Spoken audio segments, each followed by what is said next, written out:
Yosh, bienvenue sur Manga Corp. Aujourd'hui je vous parle d'Atsushi Okubo.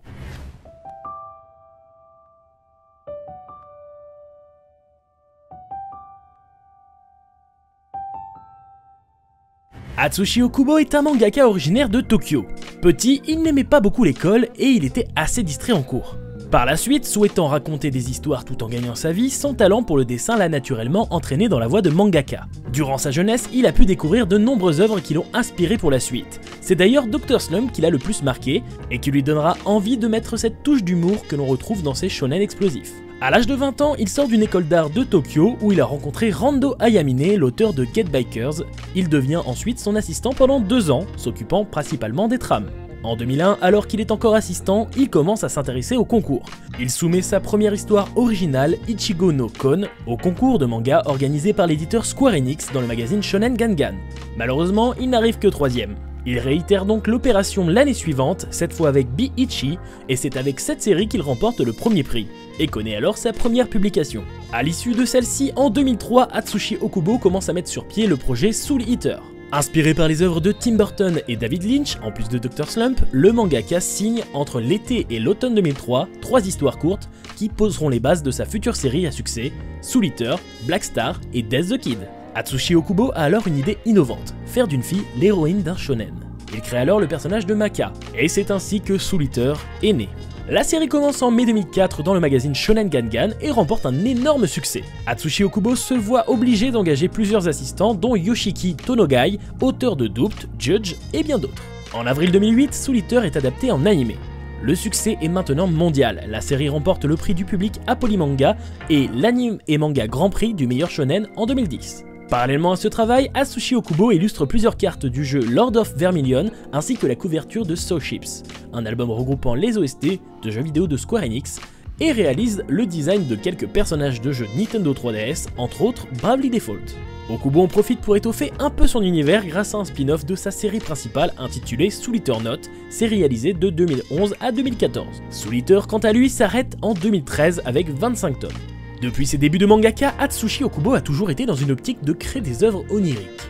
En effet, il aime raconter des histoires où il se passe des choses qui ne sont pas possibles dans la réalité. Cela lui viendrait de l'époque où il travaillait avec Rando Ayamine. Okubo a toujours été impressionné par le métier de pompier, ces héros du quotidien qui vivent parmi nous ne sont pourtant que peu valorisés. Et c'est dans cette optique qu'il commence sa nouvelle série, Fire Force. Prépubliée dans le Weekly Shonen Magazine, elle est toujours en cours avec 23 volumes au Japon. Celle-ci est publiée de façon hebdomadaire, alors que pour Soul Eater c'était mensuel. Il doit donc produire 20 pages par semaine contre 40 par mois précédemment. Et contre toute attente, ça l'arrange. Okubo a toujours eu des problèmes d'organisation, et cette obligation d'avoir un emploi du temps cadré l'aide énormément au quotidien. Comme il l'a déjà dit, en mensuel on a de longues vacances, mon moteur refroidit, et j'ai un mal de chien à redémarrer et à retrouver la motivation. Dans une interview, il a avoué que l'uniforme de pompier et la flexibilité des flammes rendaient son travail bien plus agréable sur Fire Force.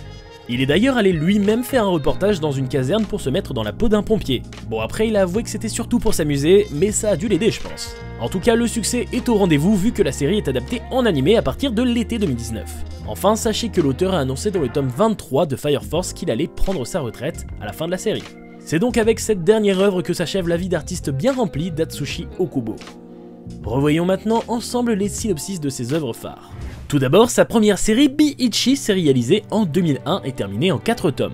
La plupart des humains normalement constitués n'utilisent que 30% de leur capacité cérébrale. Les Dokeshi, eux, en utilisent plus de 50%.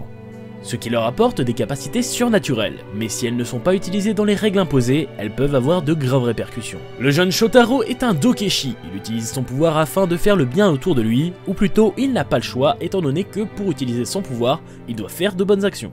Celui-ci lui permet temporairement d'utiliser les capacités des animaux dont il mange leurs os. Un peu glauque, effectivement. Il voyage pour retrouver son ami d'enfance, Emine, et l'histoire commence alors qu'il fait la rencontre d'une jeune fille s'appelant Mana. On enchaîne avec Soul Eater, publié de 2004 à 2013, il a 25 tomes à son actif. Pour devenir une Death Sight, les armes démoniaques qui ont une apparence humaine doivent se repaître de 99 âmes de démons et d'une âme de sorcière. Ces armes sont pour cela accompagnées de meisters qui les manipulent pour la chasse aux âmes. À Shibusen, une école pour jeunes meisters dirigée par le grand Shinigami, Maka et Soul poursuivent ce but. Ils seront bientôt rejoints par d'autres meisters et leurs armes, Blackstar, un jeune ninja qui ne cherche qu'à se faire remarquer avec son arme Tsubaki, Death the Kid, le fils du Shinigami qui est un maniaque de la symétrie avec ses deux armes Liz et Patty, deux sœurs qui se transforment en revolver. Mais de nombreux obstacles leur barrent la route, à commencer par les sorcières. Et on termine avec Fire Force, édité depuis 2015 avec 23 tomes parus pour le moment. L'humanité est terrifiée par le phénomène de combustion humaine. Des brigades spéciales Fire Force ont donc été mises en place pour mission de trouver la cause de ce mystérieux phénomène. Le jeune Shinra, nouvelle recrue surnommée le démon, rêve de devenir un héros. Mais le chemin sera long et il devra, avec ses camarades, apprendre à affronter le quotidien des torches humaines. Enfin voilà, j'espère que cette vidéo vous a appris quelques petites choses. En ce qui concerne mon avis, je m'attarderai juste sur le fait que ces œuvres sont incroyables. Sur ce, je vous dis à bientôt sur Manga Corp. Yosh!